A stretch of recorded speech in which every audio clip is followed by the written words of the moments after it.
മെക്സിക്കോയിലെ മയക്കുമരുന്ന് മാഫിയ തലവൻ നെമസിയോ റൂബൻ ഒസഗുറയെ വധിച്ചത് കാമുകിമാരിൽ ഒരാളുടെ നീക്കങ്ങൾ മനസ്സിലാക്കി. ഈ കാമുകിയുടെ നീക്കം അമേരിക്കൻ രഹസ്യാന്വേഷണ ഏജൻസികൾ ചോർത്തിയെടുത്ത് മെക്സിക്കൻ സൈന്യത്തിന് കൈമാറുകയായിരുന്നു. കാമുകിയുടെ നീക്കങ്ങളിലൂടെ കഴിഞ്ഞ വെള്ളിയാഴ്ചയാണ് പടിഞ്ഞാറൻ സംസ്ഥാനമായ ജാലിസ്കോയിലെ പർവ്വത ടൗണായ തബാൽപയിൽ വനത്തോട് ചേർന്നുള്ള നെമസിയോ റൂബന്റെ താവളം തിരിച്ചറിഞ്ഞത്. താവളം മനസ്സിലാക്കിയതോടെ ആർമിയും നാഷണൽ ഗാർഡ് യൂണിറ്റുകളും ചേർന്ന് പ്രദേശം വളയുകയായിരുന്നു. അതേസമയം കാമുകി തന്നെ വിവരം അമേരിക്കൻ രഹസ്യാന്വേഷണ ഏജൻസികളെ അറിയിക്കുകയായിരുന്നുവെന്നും റിപ്പോർട്ടുകളുണ്ട്. റൂബൻ ഒസഗുറയുടെ മരണത്തെ തുടർന്നുണ്ടായ സംഘർഷങ്ങളിൽ 27 സുരക്ഷാ സൈനികരും 46 ക്രിമിനലുകളും ഒരു സിവിലിയനും കൊല്ലപ്പെട്ടതായി അധികൃതർ അറിയിച്ചു. സംഭവത്തെ തുടർന്ന് രാജ്യത്തെ 20 സംസ്ഥാനങ്ങളിലും പൊട്ടിപ്പുറപ്പെട്ട സംഘർഷാവസ്ഥ നിയന്ത്രിക്കാനായി 10,000-ഓളം സൈനികരെയാണ് വിന്യസിച്ചിരിക്കുന്നത്.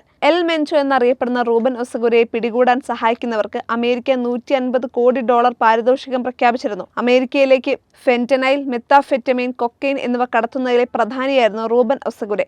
പോലീസിനെതിരെ ആക്രമണങ്ങൾ നടത്തുന്നതിലും കുപ്രസിദ്ധനായിരുന്നു.